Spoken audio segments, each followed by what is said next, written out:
Hello, ladies. Hello. Hi. Hi. Welcome, everybody. Welcome to Women in Comedy, here live from Simuka Virtual Comedy Festival. First of its kind, but I think first of many in this year of 2020. So, so I'm so happy and I'm so excited about this chat. We have two of our guests who are not here at the moment, but we are going to start because we have these wonderful women who woke up and from all over the world. We're going to start. We've got Amanda, who's just taught me how to say her last name. Hastig. I think I've said it wrong again, but you're going to help me later. Amanda is a student in the United States, United Kingdom, UK.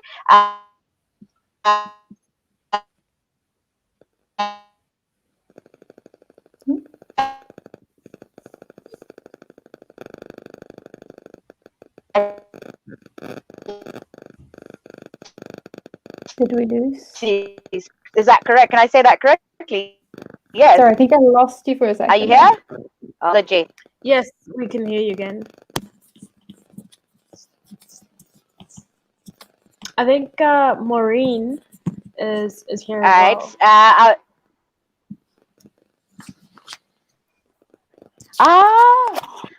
Okay.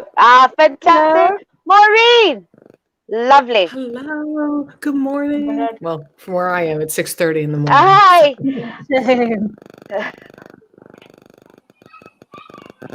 Good.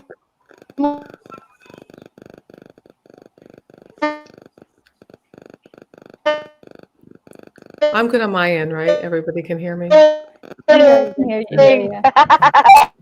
And she. Oh no, Nelsie, come back. No.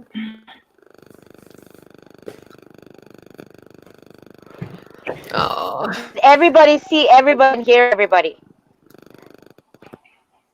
There's Nelsie. I think you're back now. Maureen, what? Hi. Hello, Nelsie. You're back. Is there a thunderstorm? Hi, Maureen. Hi, Nelsie. How are you? Can you hear me? We can hear you. Yeah. I may be speaking low. I can hear you. My father is asleep in the next room, and I'm visiting for Thanksgiving here. So if you hear a grumbling, it's my father. No, we can hear you clearly. I think we can hear you. Yes, we go. We're good to go. And we were talking about Munya. Everyone can hear. So we've got Munya, who's a Zimbabwean female. You know, I never like saying female comedian. She's a Zimbabwean comedian, but she's not just a comedian. She actually is a poet. Started off as a poet, did some awesome poetry, still does. And now she's an actress. She's actually a well-known actress in Zimbabwe, guys. But she will tell you more. She's done some amazing work in acting, which is fantastic. Then we've got Nancy Vikacha Piri. Nancy, you are like the baby today, hey? Yes. And it's awesome because I think all the way from Zambia. All the way from Zambia. So Mulibwanji. Bueno, Mulibwanji. Tilibwino. So that's fantastic. And we woke up the beautiful Maureen Lanning. Shame. You are, guys, it's like 6 a.m. She's from the United States. And we woke her up and she so graciously agreed to wake up. All of us had time to, yes, very graciously. Later on, and Maureen is a radio broadcaster, stand-up comedian.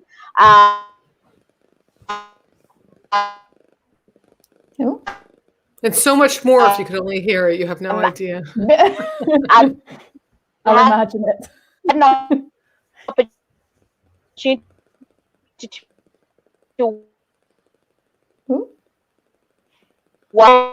Record and people can watch it over again because everyone keeps going in and out. Are we all here? Yeah, fantastic. So we can literally get right into it, ladies. Yes. Cool. Nelsie, I think you're the one who's freezing. I don't think it's us. I think it's yes. you, hon. Thumbs up. You're the one who keeps really? freezing. Yeah. Oh my goodness. You're the one who I'm repeated. You're not frozen. You're the frozen one. And the chosen, but the frozen. Oh my goodness. Okay, I'm gonna turn. Let me turn my picture on and off. Okay. You're using StreamYard, right? Not Safari. I mean, you're using Chrome, not Safari, right? If you're on Safari, you'll have an issue. No, I'm using Chrome because I'm using an Android. Am I clear now, ladies? Okay. Yes. So far, so good. Okay. All right. Apologies for that, ladies. Right. So I was saying we're going to get straight into it. We're talking about women in comedy, but we're going to touch on a lot of things. But first of all, of course, because it's 2020 and it is November, so obviously we're going to talk about the elephant in the room, COVID, ladies. COVID. Is it in the room? COVID.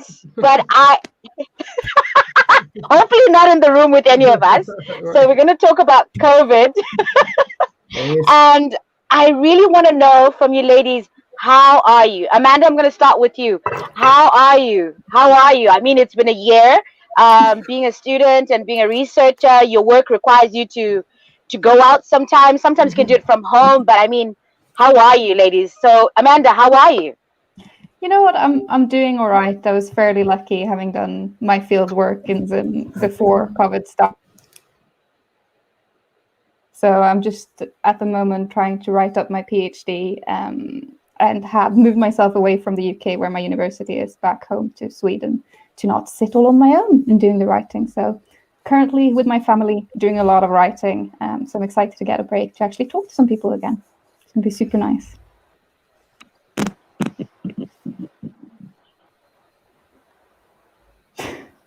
Oh, fantastic. And then just highlights of the year for you. I mean, how's it been since COVID started for you and that sort of a thing? Yeah, I mean, it's been all right. I've had my first 2 journal articles published, which is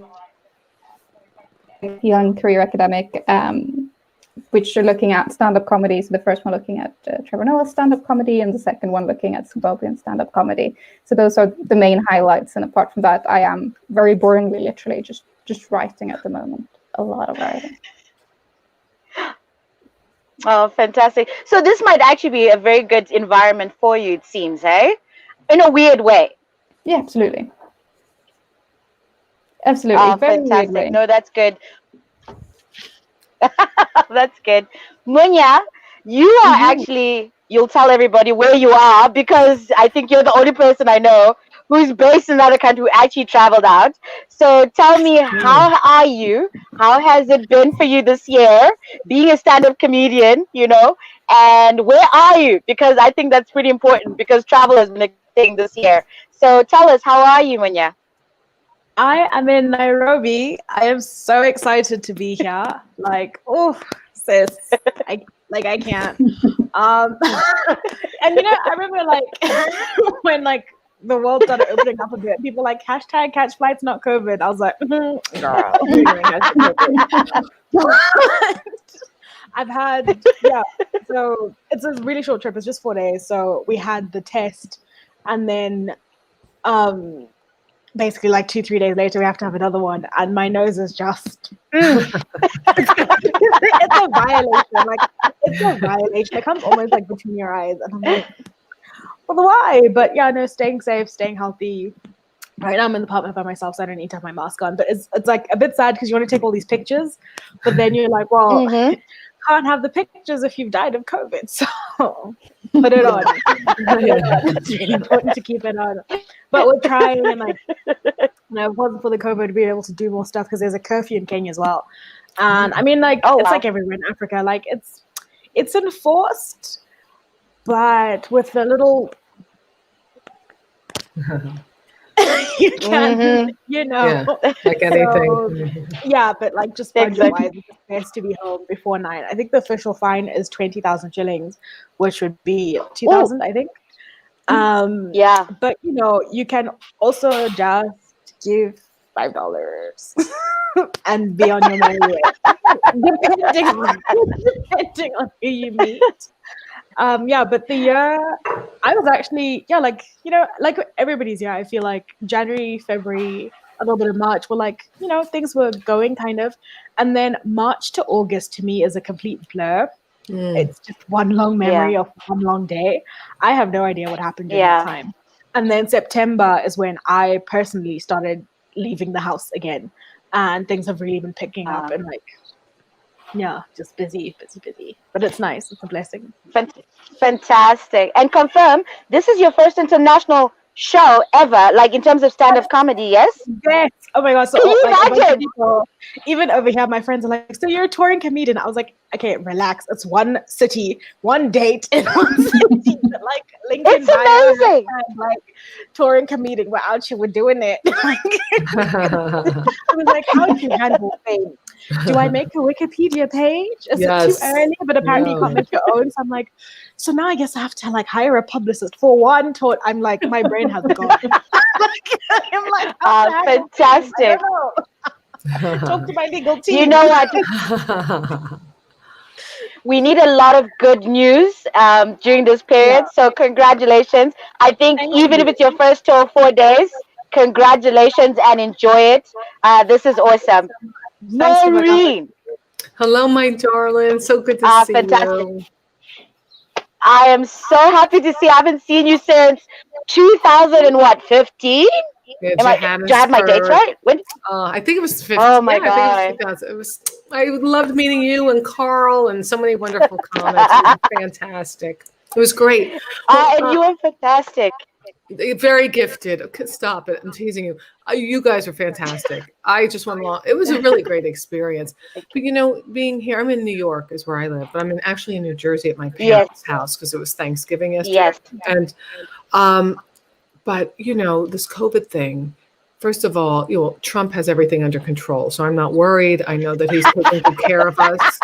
I know that he cares about me. So I'm not worried at all. I got to be careful because there's some in the house who like him. Did you hear me? Okay. I swear to God. Like, I can't even, my head's exploding. So my boyfriend lives in California, 3,000 miles away. So I spent a big chunk of time there to escape because you could hike and there was space. But I'm a New Yorker, so it's like, so I'm back here because my parents, they're older, all that. So I go to get the hair colored last week. Now I'm careful, very careful and very respectful because people are dying. My parents are older. So they tell me the salon says, don't worry, we're covering all the guidelines. You come on in, you'll be safe. Everything's great. Lies. I go in 2 days ago, there's like 6 people in this little box and the door's closed. And I'm like, you have to open the door. You have to have air. You have to have, and the one woman goes, I'm cold. I don't want you opening the door. I'm cold.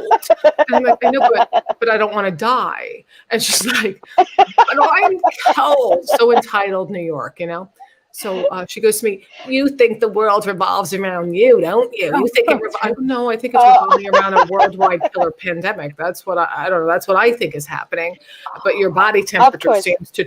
So she says to me, I'm telling you something. This is all true. My daughter, I haven't seen my daughter in a year. I said, well, that has nothing to do with the pandemic. It's because you're not likable. Don't do that, Marie. Don't do that. Don't do that. But how are you? I'm good. You know, how were you the first few months? The first few months, you know, like Munya was touching on that. How were you the first few months of COVID? Because I think now we're feeling all a bit lighter, I would agree, because everything's slightly opening up. But how were you the first few months of COVID? Well, you guys are opening up. We're not opening up. Yeah, we're closing down. We're not opening up at all. The first few months, I mean, wow. Yeah, zero. No, we're getting actually worse. There's nothing. I mean, I have a gig on the books at the end of February, and that'll be changed, I'm sure. My next gig is next October, officially at a theater, not the little clubs. The first gig official, like, how long is this going to be? Do I go? What? When do I come back? How you have gigs? You're not going to cancel gigs until then you realize, oh, it's not just me and my gigs. Yes. It's everybody's. Then I like to isolate, so I did fairly well after the initial anxiety chill. I can, but it makes you realize too the distance of what gigs are so crappy. Like I put up with that, and the others that you really miss. Exactly. And as if you have a choice in either, right? But it's a little daunting because you wonder where the business is going and if it'll ever come back or we open up. Yeah. But I'm healthy. That's true. I'm happy. That is good. So you and Amanda's kind of, you and Amanda kind of had the same, Yeah. Very good. Very good. Good for you. Vikacha, Miss Nancy Vikacha Piri, how are you? I'm fine. How are you? I'm fantastic, dear. Are you in Lusaka or Livingston? Which part of Zambia are you in, my love? I'm in Lusaka, the city of milk and honey. Very nice. How have you been during this COVID time? And how are you now? And what have you been up to? Well, it's been a rough time. And Zambians, we are survivors. We are risk takers. So I, for one, it's been harsh, rough. It's been everything, no shows, restrictions, movements, and all sorts of things. So it's been rough on the side of art, but we are getting there. I just had a show last weekend in another town. Yes, that was Copperbelt. Wow. It was awesome. People came in numbers, of course, social distance, but people came in numbers. It was awesome. It felt like the world opened for me. Fantastic.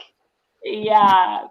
For you. So that is really brilliant. That's actually brilliant. Yeah. So a little bit out of just one more thing regarding this COVID, just so everyone knows where it is. And the ladies mentioned it that, for example, in Sweden you guys are shutting down, in America you guys are shutting down, Kenya sawa, Zambia you guys are opening up. So that means and in Zimbabwe, we are semi-open, although gigs not so much. So with that, we're going to go straight into this discussion. I think we're going to go into a discussion that I'm sure everybody has been asked about, and it's been there. It's called, what are people saying about this male-dominated industry of comedy, ladies? This male-dominated industry of comedy. So Munya, I see you smiling in the corner there. So I'm going to ask you, because you're a comedian from Zimbabwe, and you're actually... Did we lose? She'll be back in. She disappeared for a minute. But she wants to know what you think about the male-dominated industry of comedy.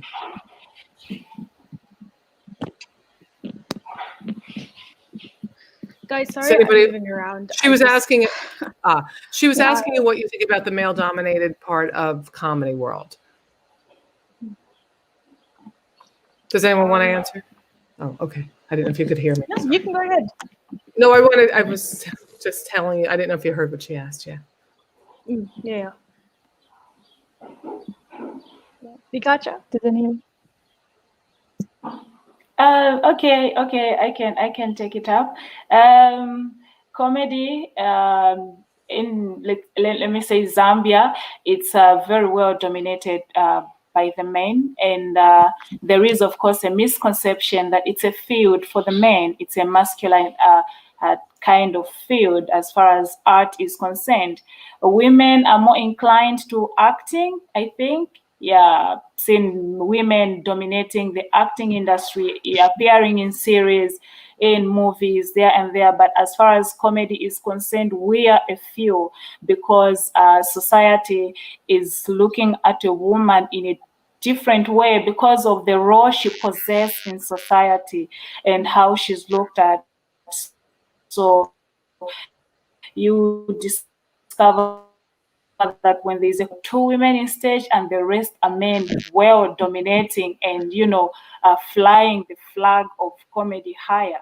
But I'm glad to say that most women are now coming on the scene, joining the comedy industry. I hope we stay on the scene and continue to to get where the men are and make it more of a female-dominated industry. Well, how big is the comedy scene where you are? Can I ask something? I was a journalist, so I just jump in with my questions. I'm sorry. I'm curious. What is the comedy scene like where you are? I mean, obviously in New York, it's insane, in the UK, but how is it where you are? Like, are there a lot of clubs? Are there a lot of comedians? We have a lot of comedians in Zambia. We have both stand-up comedians. We have Facebook comedians, who do skits, vines, and alike. And let me focus on stand-up comedy.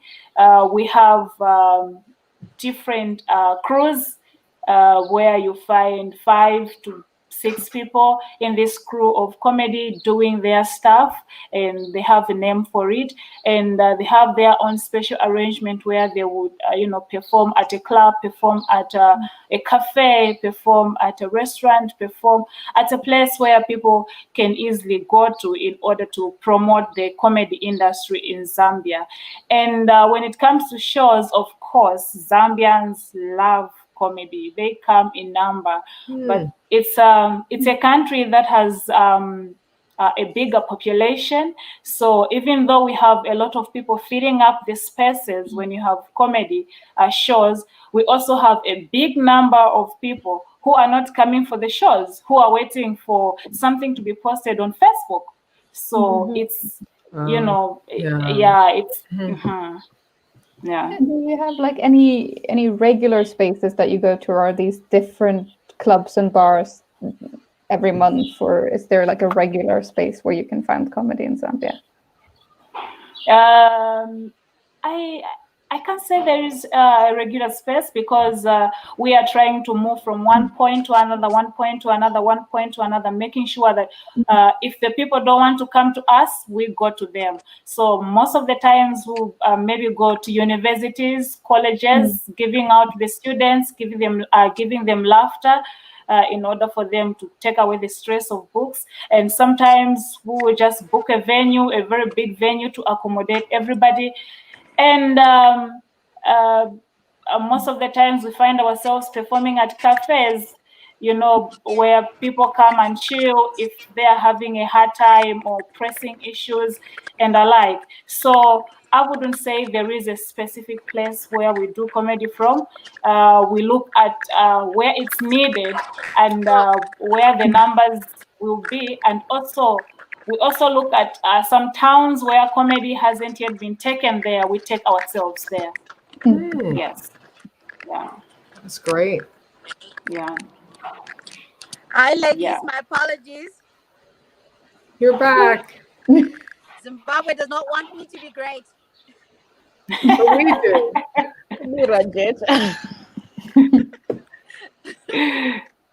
So I'd asked a simple question about the male-dominated industry and how everyone says it's difficult for women to get into comedy.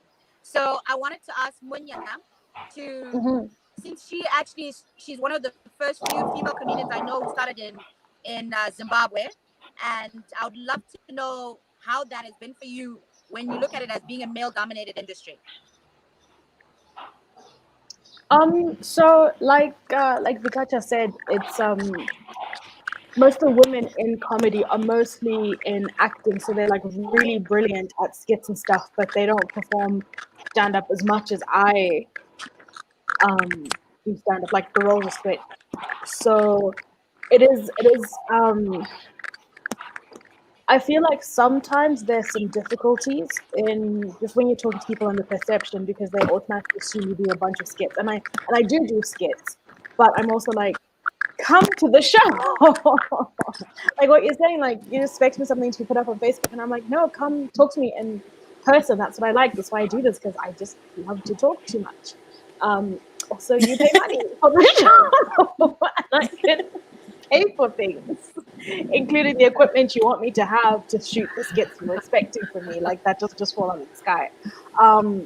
So with it being a male-dominated industry, for me, it hasn't, like Simuka has been really nice to me in terms of giving me opportunities. Like how I actually got to the stage was, I was super like, oh no, I can't, I'm too shy, I'm Gordon. Like, and Dr. Miller was like, I'm not, like you and your nonsense can take yourself elsewhere, but I expect you to be at the show next Thursday, period.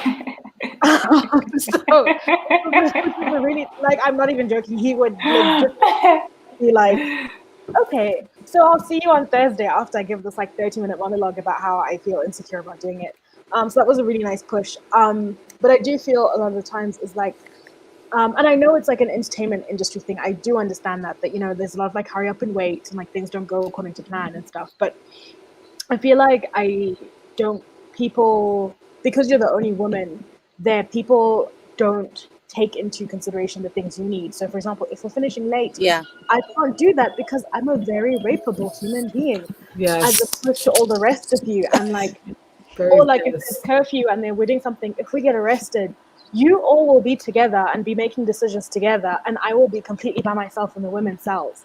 Like that's wow. Kind of stuff frustrates me, because I'm like, how are you so inconsiderate, but you're expecting me to show up for you, but you can't show up for me in a different sense. And I don't appreciate it at all. And I really wish, and of course, like people don't listen to you because they just think, oh, you're being an hysterical shrew. And yeah, it's so I wish there was more of that, especially because what annoys me the most is that most of the time the things that like I might get in trouble for are like not really valid, because like the men also, because they all tend to like know each other and they're friends and everything, so when they make decisions, like one or two of them, they've made them as a cohort. So for example, if they're like, we're finishing late or we're starting early and I need to be there on time or whatever, it's like I get there, but you guys have all decided to play a quick game of soccer and I don't do that. Wow. So now I must just sit. But I was shouted at for not coming on time because I'm like, well, I live in a different place. I have certain considerations to take, like, you know what I mean? And like, I'm not free because I actually have responsibilities at home. Like I need to cook, and like, you don't have that. You just put on your jeans from yesterday and put your unwashed body and leave. I don't have that privilege. I've got things to do. Yeah. And I think also sometimes it's the other way where it's like, you know how it is, like they're raised to just live their lives, whereas we're raised to think about everything and everyone all the time. So it can get frustrating when you're doing projects and you're the one who's thinking like, okay, so the rules are like for this project we need to make sure we've hit A, B, C, D, and E, and like the other guys they're just having fun, you know, and you're like, okay, but you need to follow these rules, and then they treat you like, again, a hysterical shrew, because you're like, it's not like me personally I want to do this, I don't personally give a shit about this, but we have to do it, otherwise things don't move forward. And like, they're just not trained to have a mother to grow people. Like, why are we not thinking about like washing costumes? If you knew you were going to be on set for 8 hours, did you not think that as a human being you would need water? But suddenly it's my responsibility to be watering you and feeding you, and it's like, how are you alive? Like, by the grace of how many women are you alive if you're a grown person? So like, I also have to think of the same things. Like, you know, I also have lines, I also have, you know, but there's just like, there's just like a labor and a charity that's sometimes expected of you as the only woman on set. And I'm like, me, you got me fucked up, sis. I'm not doing that. I'm not doing that. So yeah, that's very interesting. It's enjoyable most times. That's very interesting. Very, very interesting. I never, honestly, you put it in a perspective I actually never considered about the fact that, we always, considering I'm a woman as well, but I never thought about that aspect where we have so many things we need to do before we actually get to do the thing we want to do, as opposed to the male part. And it's, I guess when people talk about the male industry, they never really think of that. It's never really part of the conversation, that aspect. Maureen, I'm curious. Maureen, you've been doing comedy for a very long time. And you are in a country, the United States, that's, it's one of the, I think that's where comedy started. Between UK and America, that's where comedy started. So being a woman in the comedy industry in America, is it male dominated there? But I do see a lot of females. Is it male dominated there? And how has that experience been for you? Well, it's very male dominated, extremely male dominated. And I have a serious thought. I have funny thoughts on it. One is, when somebody owns an industry or is the boss of that industry, the comedy clubs are owned by men. When you have comedy clubs owned by men, or you have late night talk shows, say, that are hosted by mostly men, if you're going to hang out with a friend who makes you laugh, it might be another woman. You're laughing with each other. You get each other's sense of humor. So of course, the Tonight Shows of the world, or the John Olivers of the world, or the Lettermans of the world, they're going to want writers on their staff who get their sense of humor, right? So you're going to want your friends who get if you got a show, Amanda, you might hire Munya, or no, you might hire each other to be on your staff because you get each other's sensibility. So when you only have men making decisions and it's only their shows, I was thinking back to a time when David Letterman, when he was on the air, made a joke about a teenage girl mistaking her for her older sister. Now, had a woman been on that staff, she would have been, whoa, you can't talk about a 15-year-old that way. You got the 21-year-old is the one you mean. Like, the joke is very different given that. So because you don't have that input of more women writers on the staffs, but why would you want people writing for you if they're not in your voice? Therefore, women have to help women up the ladder. And on the shows, you see, it's sensibility. It's putting into the mix the foods you like, but of course women get guy sensibility, and of course there are men who hire female writers, but it's always disproportionate. And in some ways, I get it. They want you fueling their sensibility, not their ego too, but their way of their thinking. So when are there women owning the clubs? Chances are not, very few. And what happens too in an audience, this is a very interesting dynamic, and my niece who's in college said this. We're talking about politics, but it's the same in comedy. Women will watch men and women, men like men. It's like women will go, yeah, okay, she's good. Oh, I like the guy, and the guy will be like, her. Oh, I love the dudes. So the men win in every scenario, though the woman sometimes does. Yeah, sometimes. So I think we have to be running the clubs and hiring each other, because I know in the States, if there's a show, it will generally be one woman on the lineup for the night. Generally. Sometimes you get a nice gay guy in there. We see. Sometimes, you get a black person. We like to mix it around. But however, then you'll hear a lot of white guys complaining now because of diversity that they're not able to make the names for themselves that they want. So that's an individual thing. So we tend to lump them in as a group. But I do say, I saw Rose made a comment before about some women wanting to get attention for themselves by doing new pictures. Let me tell you something, Rose. If I could turn back time, let me tell you, I would have danced with poles while I still had the body to do so. Because I developed my brain. I don't know what the hell I was thinking. Something about, I don't know, integrity. It's all bullshit. I am telling you, if you are young and hot, I'm telling you, if you're a hot chick, you're in. Just be really hot. I'm not even kidding. I do well with audiences who've read books, but a lot of people aren't into that in America these days. I don't know if you've noticed. We don't believe in science anymore. We will again starting in January, I think.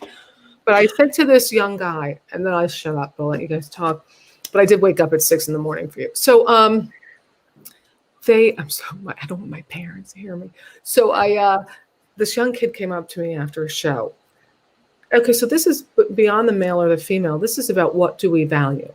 And I value wit and intellect and people's thinking. This young guy came up to me, nice guy, smart, came up to me after a show, and he goes, Maureen, we're outside. Maureen, can you give me some tips? Can you give me some, professional advice, for me? I said, yes, yes, yes. Fuck a donkey.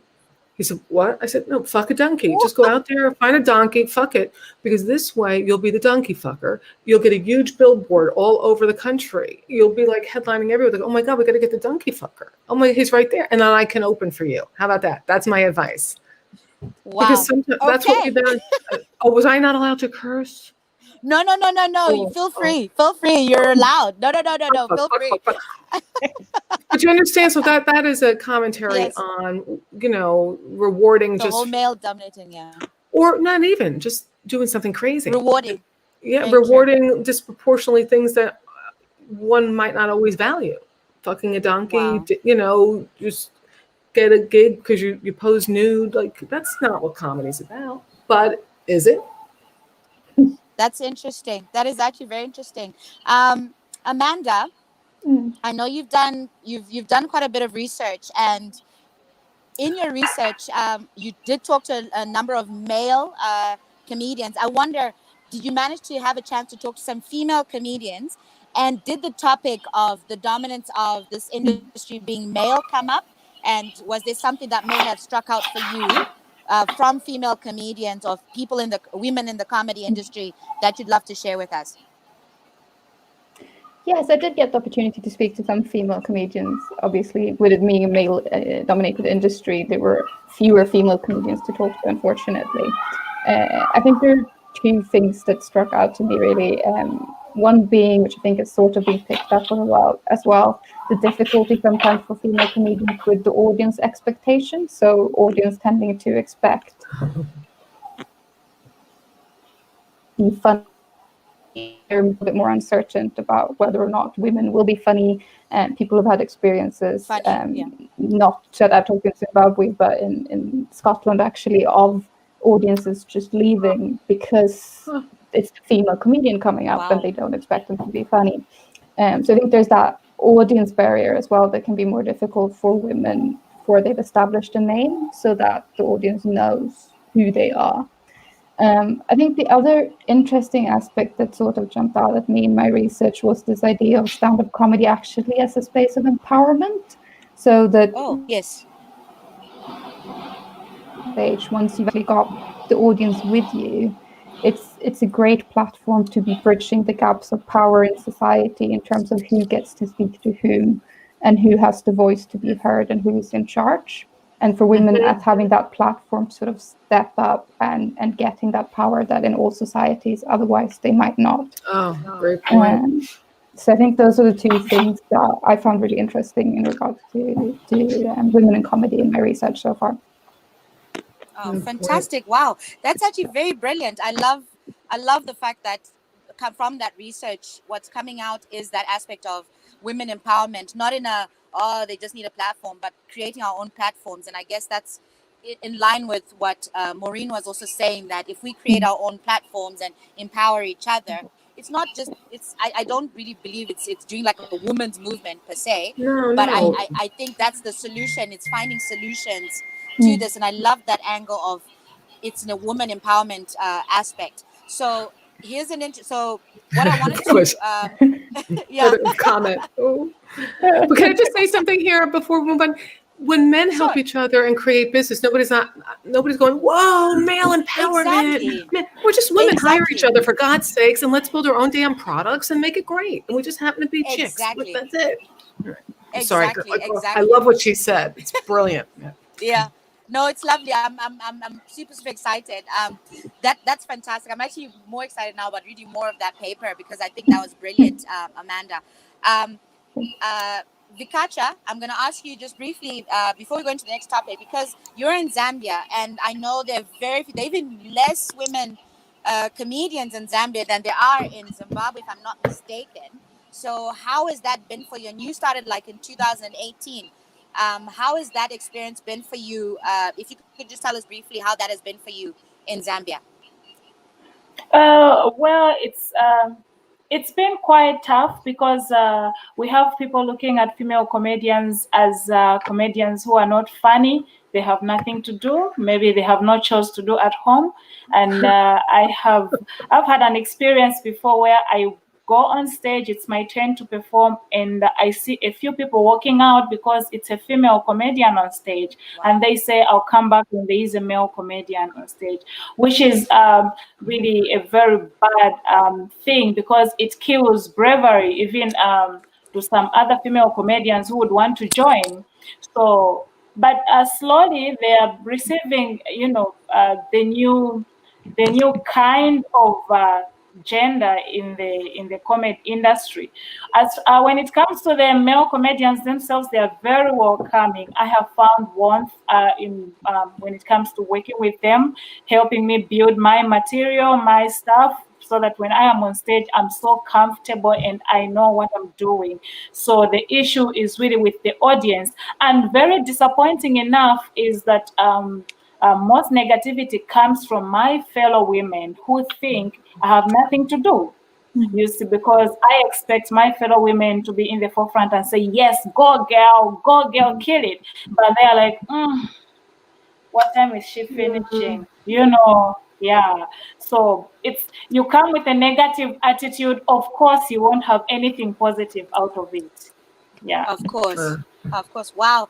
Thank you for sharing that. I mean, it's sad, but it's I guess that's the reality of it all, and it's great that we are able to share that this is what happens, but still overcoming. I mean, you ladies are still here doing the work, and I think that's triumphant in my eyes, and that sort of thing. And before we move on to the next one, I just wanted it to be noted as well that, funny enough, in Africa, female comedians are actually fast becoming the highest paid comedians in the continent, actually. I'm moving.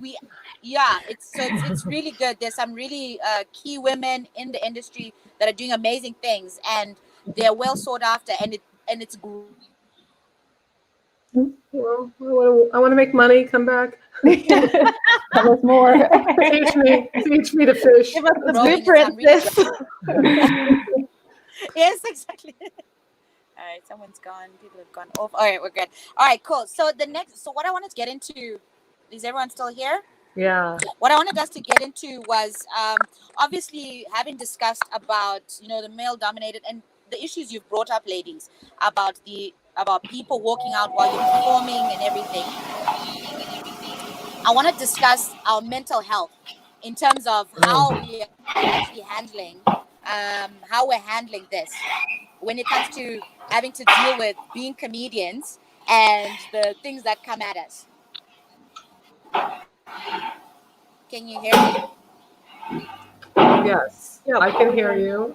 I hear a lot of background noise in somebody's space, like things thumping, like a truck just came in the living room. I think Munya and Amanda, we kind of lost them. But before we continue, I'm just going to introduce Ava Fidel from the United Kingdom. Hi, can you hear us? Hi, it's Ava, but yeah, I can hear you. Oh, can you see us? We can see you clearly. I'm having real trouble with this. Okay. I think we can see you.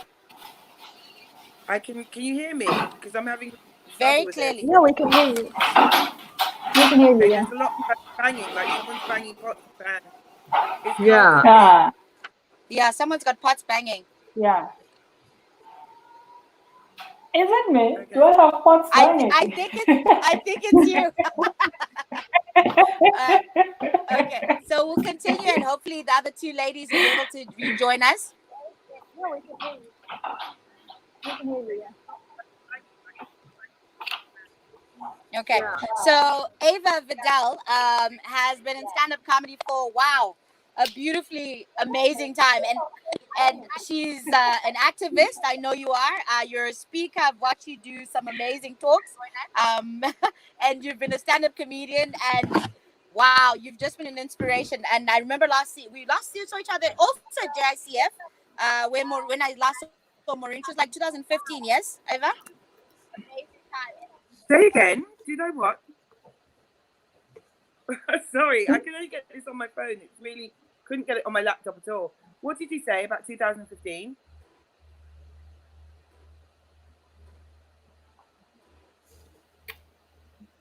It was a very good year. Nelson, Yes. what did you say about 2015? Sorry. I think she said that's maybe when she met you or worked with you or something. I think we lost At the her. festival.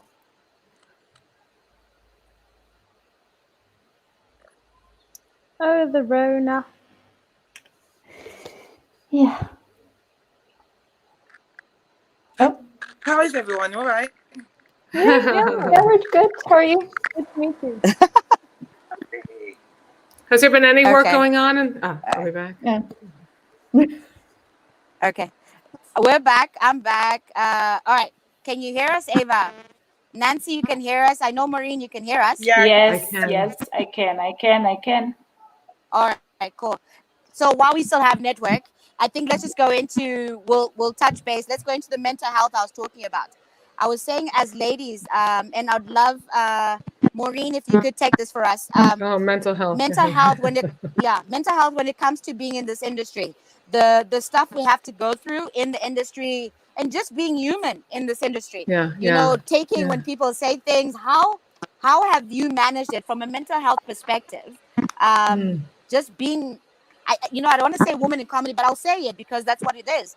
How has it been for you mentally with your mental health being in this industry?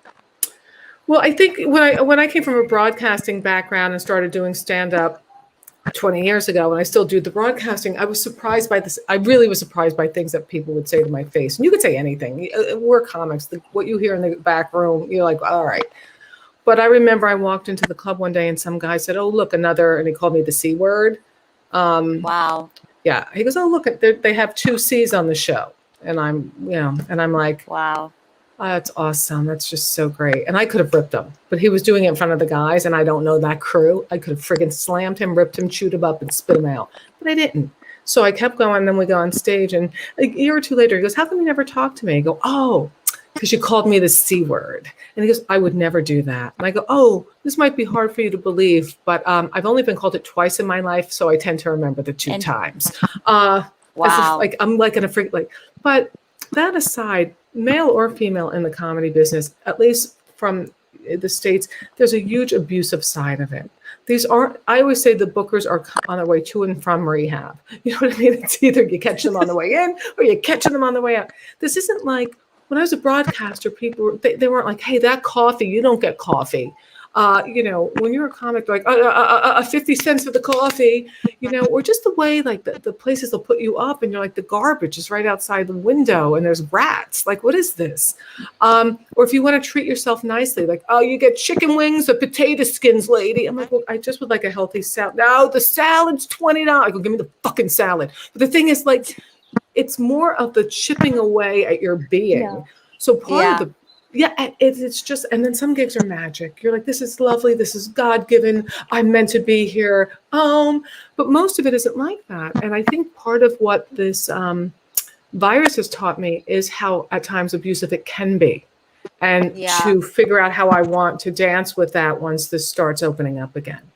Because that's the mental health thing, is always feeling like you're trying to you're on this, let's go, we gotta go, gotta get another gig, oh my God, I'm not working, am I working, how much am I making? And then that aspect of sometimes being treated beautifully and sometimes such disrespect, not by but by the business, not by, we get $25 at a New York City club during the week, $25. And because it's a showcase. Who am I showcasing to? The masses of people in your audience that you're buying a summer house from. So I think this virus has taught me what parts of it are really disrespectful and how much do I want to give an abusive boyfriend all my love. You see? Wow. That's, I like how you put it that way. Because I was actually asking myself the question, what does mental health mean to a person? So Vikacha, I'm curious, when you hear the word mental health in line with the comedy industry or just yourself, what do you think mental health, what does it mean to you?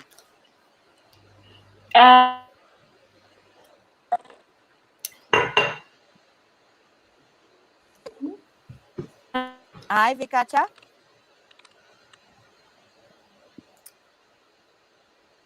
Frozen. For me, mental Yeah, she's health very- means, my well-being. She couldn't For take me, Ava, are you with us? yeah. So saying, Eva. Yes, I cut out for a minute. I'm just having a really bad line. Sorry. Okay. So like I was saying, mental health for me means my well-being, anybody's well-being, as far as social, psychological, and emotions are concerned. Am I able to handle different situations at any time? Am I able to create good relationships with people, both in the comedy industry and outside the comedy industry? Because as much as I have life on stage, I also have life outside comedy, outside the stage. So how am I able to handle both relationships on stage and outside stage? Am I able to be optimistic about things? Am I confident about my material, what I'm going to present to the people, and whatever situation I'm met with? Am I able to deal with it, or I'll just go all out and behave like a bipolar person? So mental health to me means, my well-being as far as social, psychological, and my emotions are concerned. Yes. Wow. And so this is an ongoing, so I guess honestly, this is an ongoing process, like you said, Maureen, where you are realizing certain things during this virus period of the things you've taken abusively from the business. That's actually interesting. You know how you put it so well. And I love how you put it, Vikasha, where you're saying it's literally everything, where it's not just how you feel when you're working, it's outside of the work and stuff. Very good. Ava, if you can hear me, can you hear me clearly? Yeah. Oh, fantastic. Yeah. So we're asking the Can you hear me? conversation. Yes, very much. We're asking the question, what does mental health mean to you? Oh. Oh, this guy.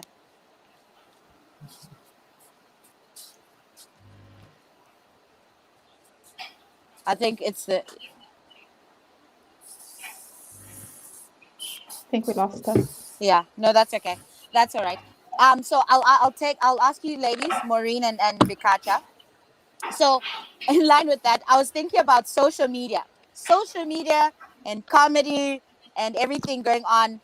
What is your take? Because I always feel like everyone is having a breakdown on social media, or something is going on social media when it comes to mental health issues.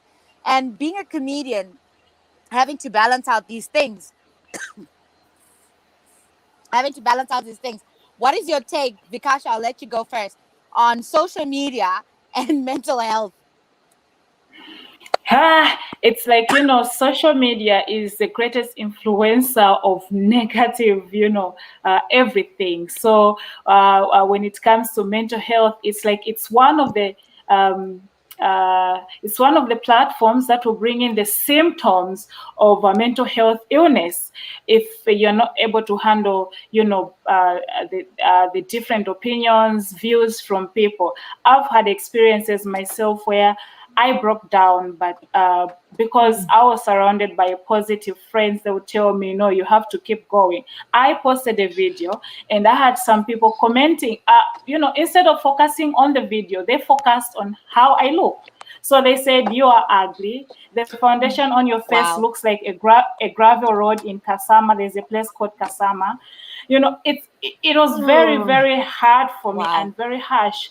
And I had a very big grown man. I could see on his profile picture that he's married, and said, you're promoting prostitution. I'm like, how? How am I promoting prostitution? Have I ever hooked myself up with you? So it's very, very discouraging and disappointing if you are a weak link. So social media is there to build, and it's also there to destroy if you pay much attention to what people say.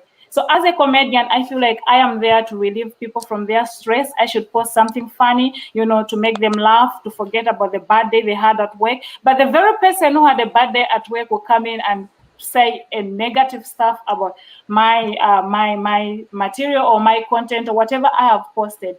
So you really need to be a very strongest link or person when it comes to social media.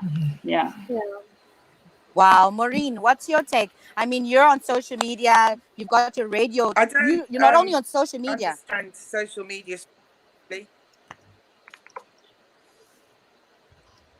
Go ahead. Go ahead, Ava. Go ahead, Ava.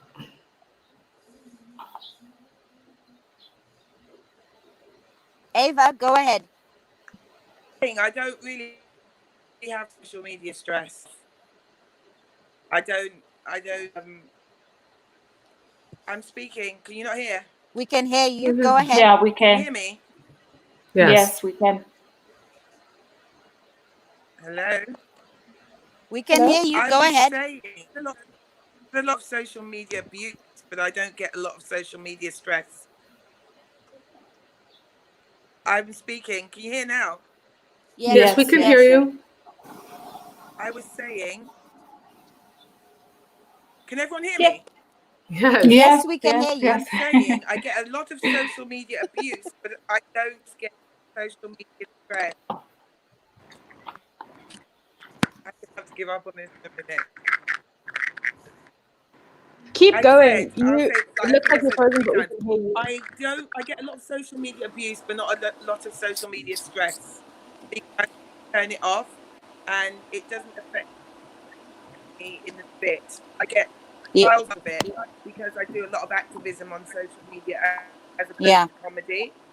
So it doesn't bother me. Ah, that's a good strategy. I think that's a good strategy. That's a really good strategy. I think media is something you invite in. If I'm stressed, I just won't be on there. True. You switch it off. I wish I could do that. No, I see somebody say something. First of all, I cannot believe people through my own computer. That you just turn it off. I don't get it. It's good. It lives in my head. Hold on.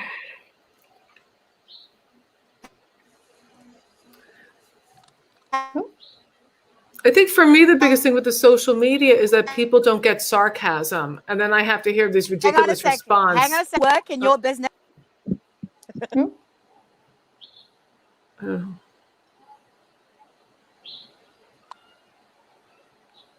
Go ahead. The ridiculous response.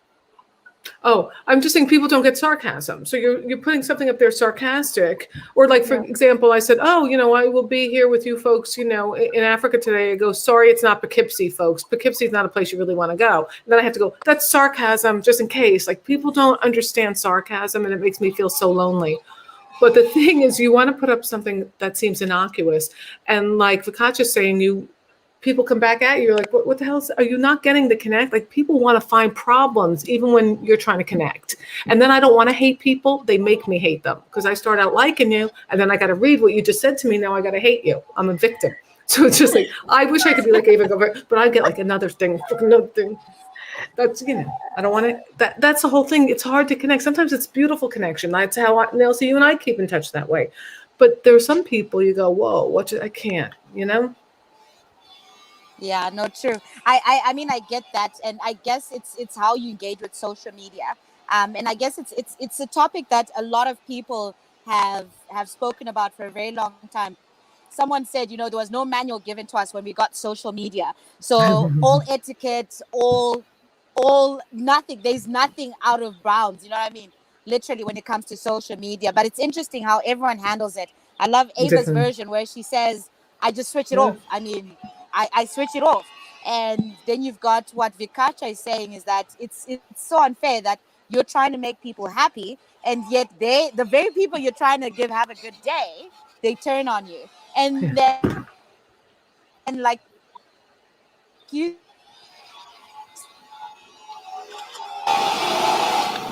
said about it. So, but we'll leave. We'll come back to them and ask them. So what I wanted to also touch on, also in line with social media, is let's talk about the perception versus reality of being. You guys are all public personalities. You're all public. Ava, you're a public personality. Vikacha, you're a public personality. Maureen, public personality. And sometimes people don't even treat you as though you're human and you have emotions. What is the one thing, ladies, that someone said about you on social media that, I mean, you're like, what the hell? Where the hell is this coming from? Ava, can you take that for me? What is the one thing someone said about you and you're like, where the hell did you get that from?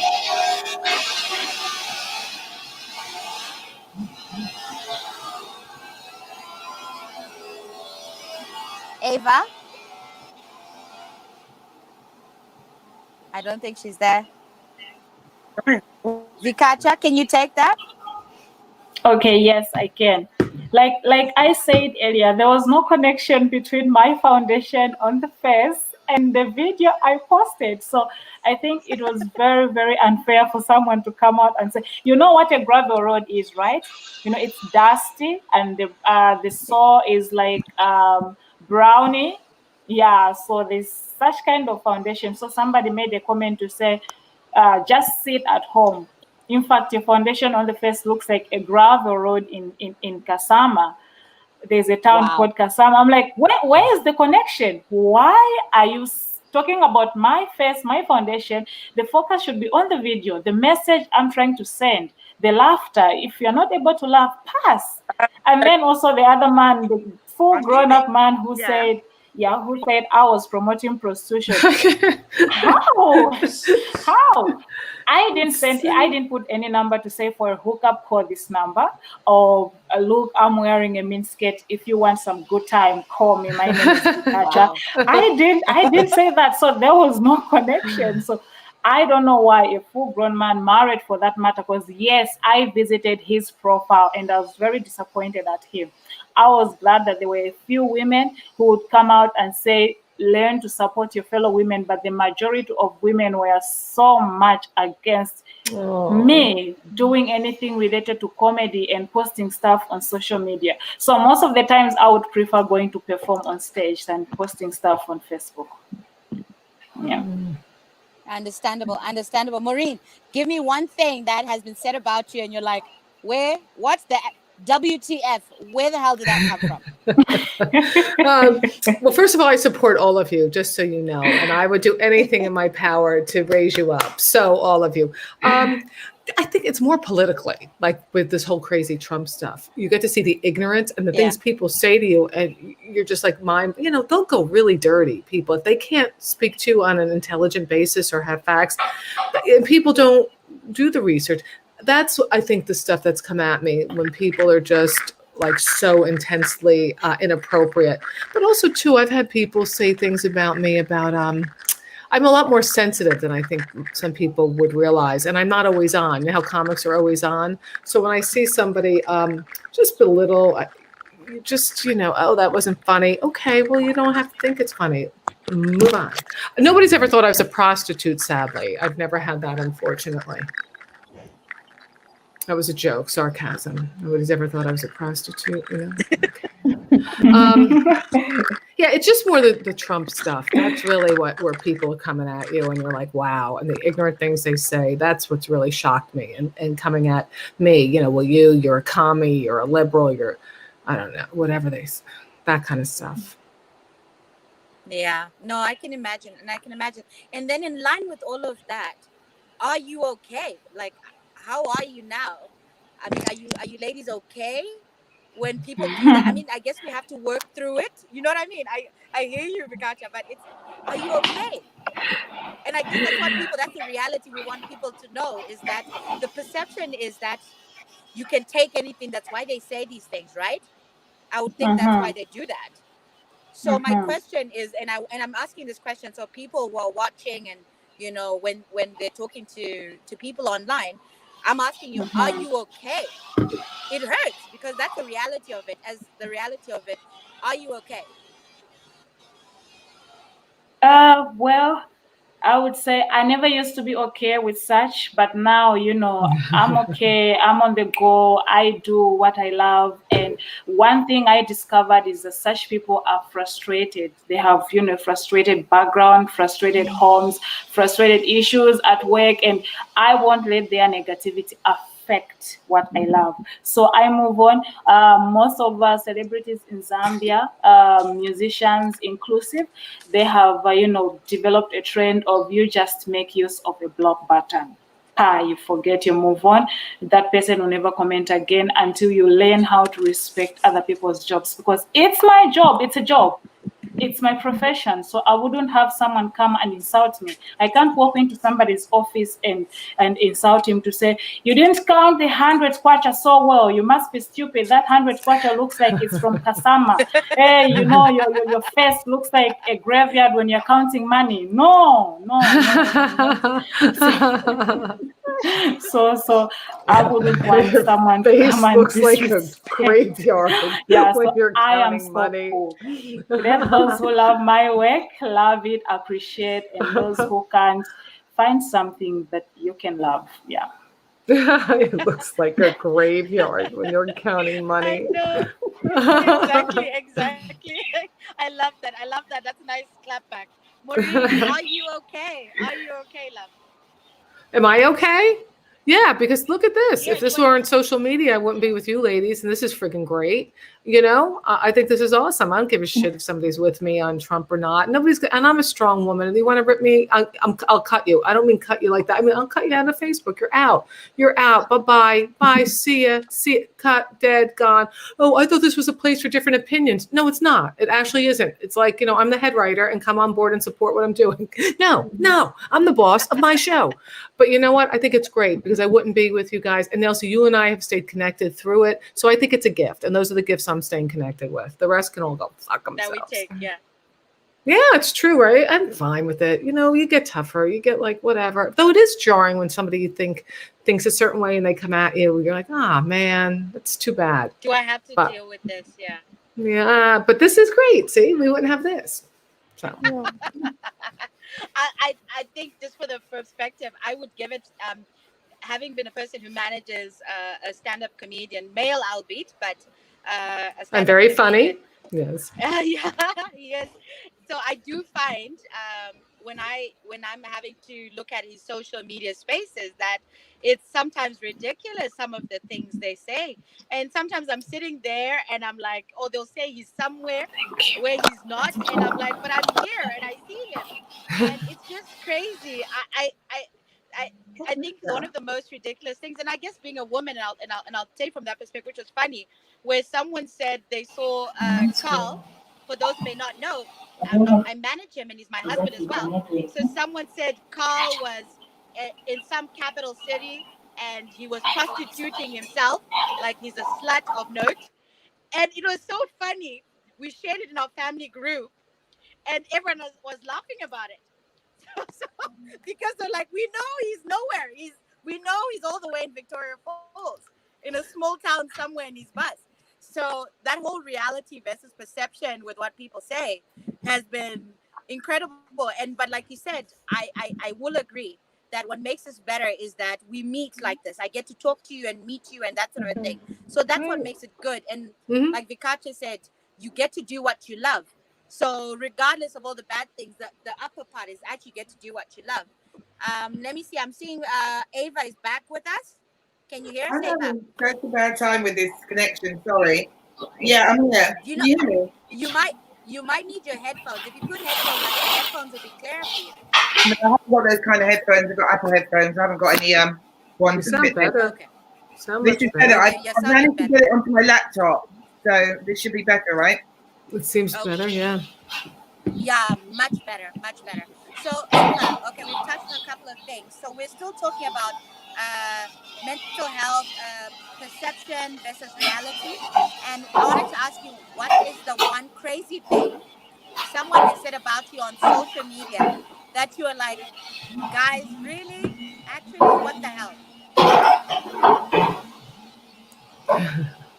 I don't like that. Oh, about me on social media. Oh, I got accused of killing my own child to become a member of the Illuminati. What? There's a video on YouTube. You can go watch it. Basically, it's about my daughter. It's about my daughter's death. They've used the wrong daughter, and they've basically said that I killed her to get a television career. That's the craziest thing I've seen. That's terrible. Yeah, Terrible. there's crazy people out there. So how are you? I mean, are you okay? Because I was asking Katja and Maureen, and I was like, when people do these things, are you okay? How are you dealing with it? And I'm asking this so that people who are watching know that we are human. You are human. You're a celebrity, but you're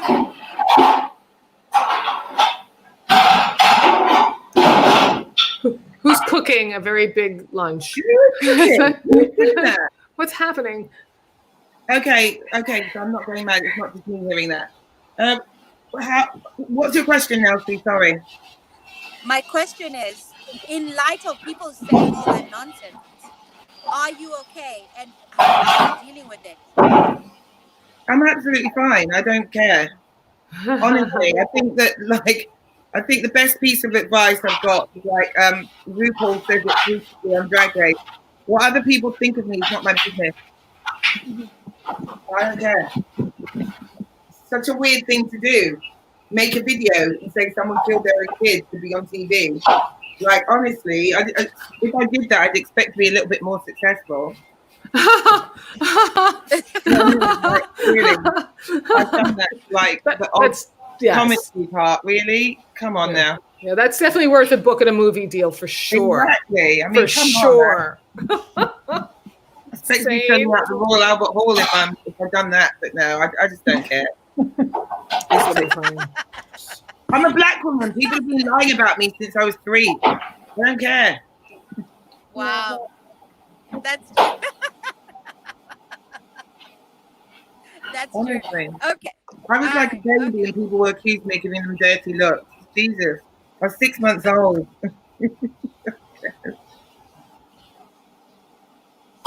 Oh wow, that's crazy. That's crazy.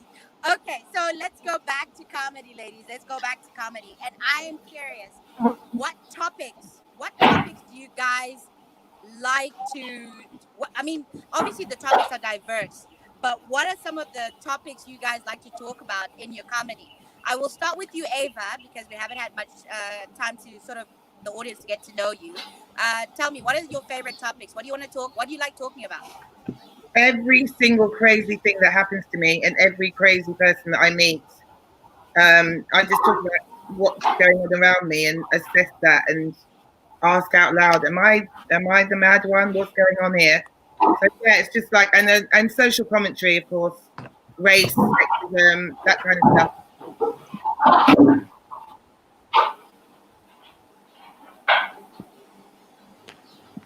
Social commentary? Yeah, like racism, sexism, all that kind of stuff I speak about as well. But it's about, like I said, it's observational. It's everything that goes on around me, and I probably take on a lot more darker topics than a lot of people would. A lot of people do. Oh, fantastic. Maureen, what's your favorite? What are your topics? My through line, honestly, my through line is don't make me hate you. So if you're doing something that makes me hate you, like I don't want to hate people, like, right? You just like you're out there, you're living your life, or like I'm at the salon and that woman starts yelling at me the other day. I haven't seen my daughter in a year. You know why I haven't seen my daughter in a year? Yeah, because you're not likable. That's why. You see, so that'll go into there we go. There you go. I didn't want to hate you, lady. You just came in my face. I don't know. I was walking down the street in New York yesterday. I swear to God, this good-looking guy, handsome man, stops in my face. He goes, the straw's going to break my back. I'm going to commit a crime, and it's your fault because they're mentally ill. And I'm like, why do I get blamed for things? I wanted to like him. Now I have to hate him. I didn't do anything. So my through line, Trump. You can't talk about Trump. People go insane. And so I talk about it by saying I can't talk about it. I go, I can't talk about it. I can't say to you, I can't say, hey, how much weight do I have to gain to go to a Trump rally? I can't ask you that, people. So that's how I talk about that. That's what I do. I don't give a shit. When I'm up there, I don't give a shit. When I'm off stage, I would never want to hurt any of your feelings. It would break my heart. When I'm up there, bam, to people. That's it. That's what I got. Yours Rage. sounds like yeah, exactly, rage. How did you say that sounds like rage? Yeah, I have rage. No, I put my rage on the stage and then I don't wipe out a village when I'm off stage. That's why I'm really calm. Some comics are never off. I'm off. When I'm off stage, I'm off. Like we're hanging, we're relaxing, we're not, But when I'm on stage, I'm in boxing ring. I'm in my boxing ring. So that's it. Understandable. It's a good release though. I don't hurt people anymore. Vikacha, what are you talking about? What do you enjoy talking about? What do you talk about in your comedy? Well, I like talking about almost everything, but my favorite topic is topic for single women. Always trying to advise women how to find a man to marry. So I love talking about singleness and putting myself in the box of singleness and having the single women relate as well. Yeah. So you don't do comedy for lesbians then? I love that. Well, the single woman topic is always a good one anyway. That's always good because I always feel women always have a lot more to talk about. I do recall, Ava, one of your jokes. I think it was about your one of your daughters, and I loved it. I loved one of your daughters. I can't remember what it was, but I'll try and remember, and then I'll find a link and stuff like that. But I'll try and remember. I'll send you a message about it. But I think if anyone has, they need to come watch your show because I love that one about your daughter. And then I'll just try and remember that. Anyway, so we've talked about all these things about COVID, mental health, public perception versus reality. So here's the thing: we're now towards the end of 2020, ladies. Not towards the end. 2020 pretty much is gone, I think. If you had one bit of advice, and I don't mean in comedy, I don't want to make it that, what do you tell about aspiring comedians? No. I mean, if you had one bit of advice just for 2021 for anybody in comedy, outside of comedy, what would it be? Maureen, you can take that. Well, I told you there's been a lot of downtime to think about what abuse, not abuse in the business, what you want, what you don't want. So I really realized off stage too, this is one party we're at for only a certain amount of time. We've been forced not to do the things we think we're supposed to do every single day. So just whatever has come into your world that feels authentic for you, honestly, this is a short time party. Let's enjoy it. Like figure that out for you, whatever that might be. That's all I got. Vikacha? And rage. That's it. I got that, my rage. That's in rage. Be rage.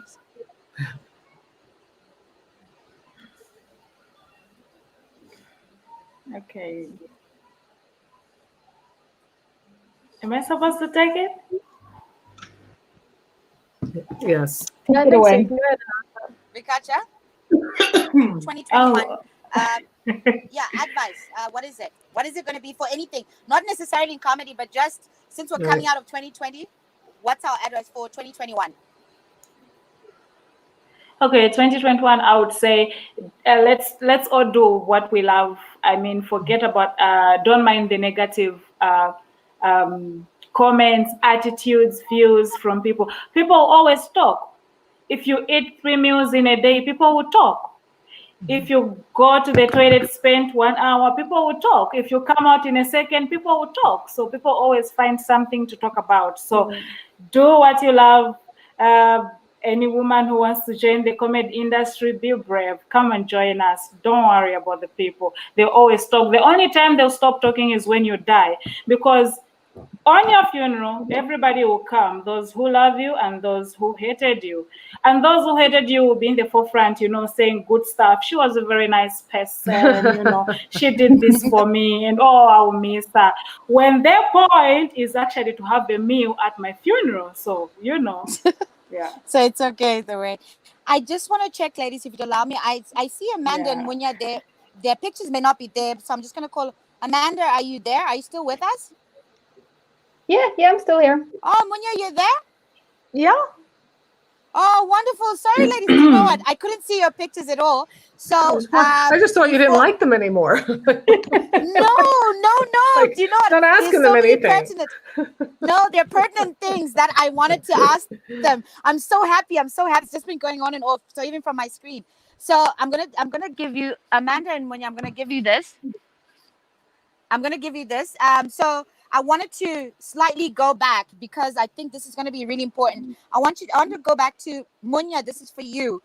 Your mental health when it comes to being in this industry, starting out in this industry as a woman, and the social media aspect. You do a lot of, apart from stand-up comedy, you also do skit comedy about pertinent issues in society and that sort of thing. And I've watched some of them, and they're freaking hilarious, guys. They're so hilarious, and there've been so many people. And I wanted to ask, how has been your experience, mental health wise? Firstly, what does mental health mean to you?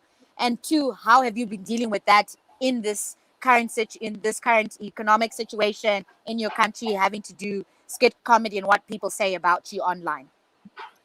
Well, because I'm always been super quiet on social media. Like, I'm not there to socialize. I'm there to laugh at other people's jokes.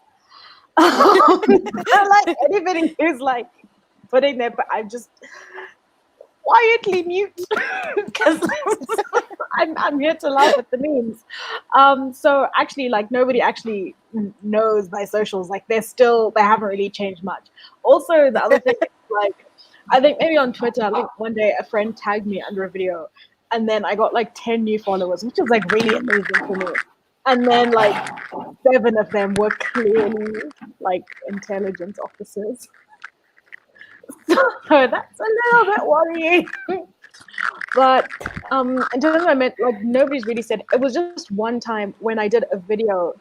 Sometimes something we do is if somebody else has a video, we will just copy that video as a parody. So I think people didn't understand that I was parodying that video because they didn't see the original, and they're like, "Oh, the stupid girl, she's so confused." People like this for the worst, and I was like, "Sir, please educate yourself." So I didn't really like it. I was like, clearly they just didn't see the original, and they're gonna see my work eventually and realize that it's satire. It was a parody. But yeah, I really don't. I'm like Eva said. I'm like, bye. like Maureen said. If it comes to that, block, delete, just leave. And I've been really good at, like I said, curating my social media space, so it's not a place of stress for me. The only time it's stressful is when the US is going through things because people just don't shut up. And it's like Trump this, so like constantly muting US elections. That's the only time social media stresses me, but it's like where I go to like relax and have fun. And honestly, the thing that affects most my mental health is like the problems I spoke about earlier, is that when people just don't take into consideration the fact that you're a woman. Like, don't say, "Oh, I don't see gender." That's bullshit. It's there. It's a reality. I need you to take care of this if you want me to be working with you. So then I actually feel really sad and disappointed, because you think you're friends with somebody and then you realize that they just ignore an entire part of your existence. And they just act like it's not there. Like I'm like, just say you don't care about me as a person. Don't pretend. Like, I don't know. Maybe I'm just too sensitive, but I really take that to heart. So that bothers me. But otherwise, nah, I'm G on social media. I've got like my 3 followers. I'm good. Ain't nobody bothering me. I know about Amanda.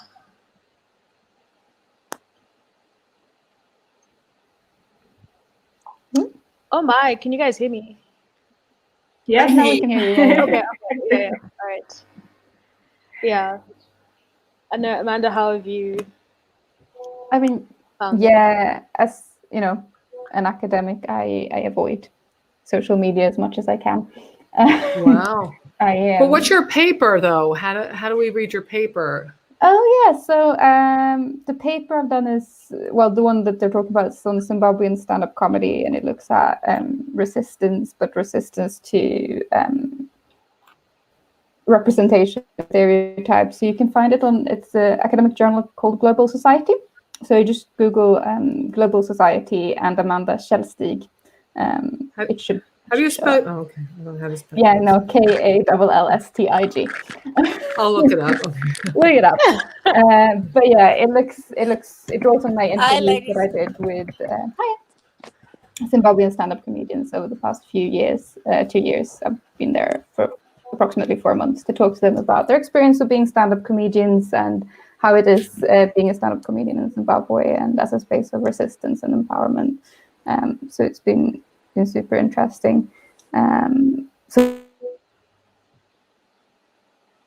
mental health we were speaking about before, one of the interesting things in terms of Zimbabwe that one comedian did tell me, I think, is remember that stand-up comedians are going through what's happening in society as well. And I think that's something that people often forget because they see this person being funny on stage, but there's that aspect that I think has been drawn out a bit as well here, that, you know, especially if you're living in a society, or I mean in COVID times, for anyone living in the world really, where things are happening, that's happening to the person trying to make you laugh as well.